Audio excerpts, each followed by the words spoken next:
एक नौजवान अपनी बीवी को तलाक दे दिया, हजरत के पास काजी साहब के पास आए कि काजी साहब गजब हो गया। बोला क्या हुआ? बोला बीवी को तलाक दे दिए, कोई रास्ता निकालिए। बोला कैसे? बोला था। बोले तलाक तलाक तलाक। बोले जो बक तलाक हो गई जो। बोला ने कोई रास्ता निकाला। बोला कोई रास्ता नहीं है। एक बार बोले ना कोई रास्ता नहीं है। बोला ने देखा ना कोई रास्ता निकाला। बोला कोई रास्ता नहीं जो। निकाला 10,000 का गड्डी, कोई रास्ता निकाला। बोला ठीक है, जब तुम इतना जिद कर रहे हो तो कोई ना कोई रास्ता निकालना होगा। रुको बैठो। हजरत ने पूछा कैसे तलाक दिले रहे बीवी रे? बोला बीवी हमें बोले कि तलाक तलाक तलाक। बोला तो तलाक नहीं हुई। तलाक का दरअसल सही लफ्ज है, अरबी लफ्ज है तलाक। तलाक तलाक बड़ी काफ से, तुमने कुत्ते वाली काफ से तलाक दी है, इसलिए तलाक नहीं हुआ। जाओ मौज करो जाओ। लेकिन इस पैसे को मैं अपने पॉकेट में नहीं रखूंगा। मेरे माँ बाप नहीं है इस दुनिया में, उनके इसालो सवाब के लिए मैं इस पैसे को हुसूल बरकत के लिए मैं चंदा में मिला दे रहा हूँ। अल्लाह पाक हमारे माँ बाप की बख्शिश व मग़फ़िरत अता फरमा दे। आमीन बोले अल्हम्दुलिल्लाह। बड़ी तेजी के साथ अल्लाह से लो लगा लो, अल्लाह से मोहब्बत करो।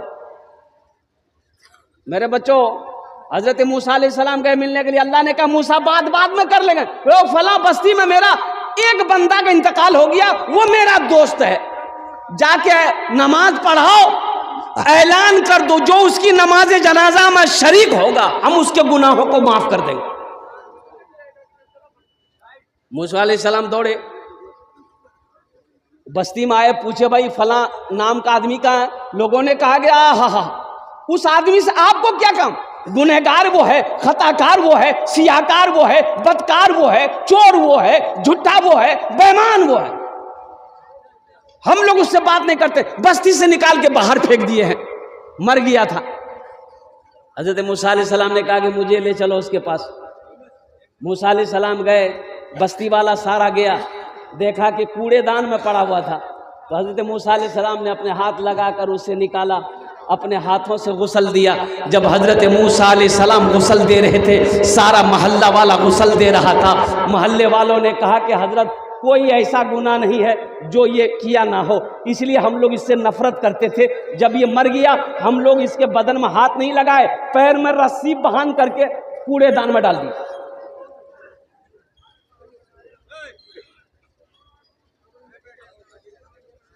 नमाज पढ़ दी गई, दफन कर दिया गया। मुसलमानों सुनो, हजरत मूसा अलैहिस्सलाम अल्लाह के पास गए, कुएं तूर पहाड़ पर गए, कहा कि या अल्लाह ये बात समझ में नहीं आती है, तू कहता है मेरा दोस्त है, मोहल्ला वाला बस्ती वाला कहता है कि ये एक नंबर का गुनहगार है। ए बाबू ए कहाँ जा रहा?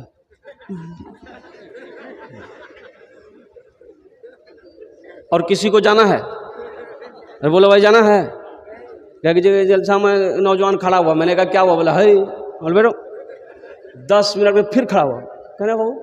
बोला मौलवी साहब बहुत जोर लग लो जाओ। बेरो नौजवानों बर्दाश्त करो, बैठ गया। थोड़ी देर के बाद मेरी तकरीर खत्म हो गई, देखिए बैठा हुआ है, तो हमें इशारा किए बेटा जो। बोली नहीं जो, हम कल करें जो, बोली की करें जो, जे करें जे जलानी है भाग लीजिए, आप जाम एक जरूरत नहीं जीते, तकरीर करा मैं तकरीर सुनूंगा।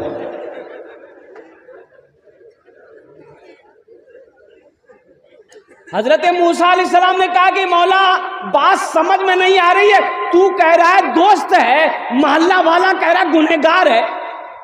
तो अल्लाह ने कहा मूसा मैं भी ठीक कह रहा हूं, ये मोहल्ले वाले भी ठीक कह रहे। मूसा ये गुनहगार सही है, खताकार सही है, सियाकार सही है, हर बुरी आदत सही है। मोहल्ले वालों ने, बस्ती वालों ने बस्ती से निकाल दिया, मायूस हो गया। ए मूसा, उसने दाएं देखा कोई नहीं, बाएं देखा कोई नहीं, आगे देखा कोई नहीं, पीछे देखा कोई नहीं, आसमान की तरफ सर उठाया, कहा कि अल्लाह जिसका कोई नहीं है उसका तू है, या अल्लाह मैं तौबा करता हूं, मेरे गुनाह को कबूल कर ले। मूसा इतना बोलना था, मेरी गैरत को ये गवारा ना हुआ कि जिसको सारी दुनिया छोड़ दे मैं भी उसे छोड़ दूं। इसलिए मैंने उसके गुनाहों को माफ फरमा कर मैं इसे अपना दोस्त बना लिया। मेरे बच्चों, मेरे बंदों, मेरे बच्चों, मेरे नौजवानों, अल्लाह से लो लगाओ, अल्लाह से करीब हो जाओ। और अल्लाह से करीब होने के लिए जो सबसे पहली शर्त है वो है नमाज। नमाजों की पाबंदी करो, कुरान की तिलावत करो, रमज़ान का महीना पाओ तो रोज़ा रखो, आखिरत की तैयारी करो, इसलिए कि मौत पीछे खड़ी है। मौत पीछे कब आएगी किसी को मालूम नहीं, किसी को पता नहीं। कुल्लु नफ्सिन ज़ाइक़तुल मौत सुम्मा इलैना तुरजाऊन। हर शख्स को मौत का मज़ा चखना है, फिर तुम सबको मेरे पास आना है। अल्लाह ने ऐलान कर दिया।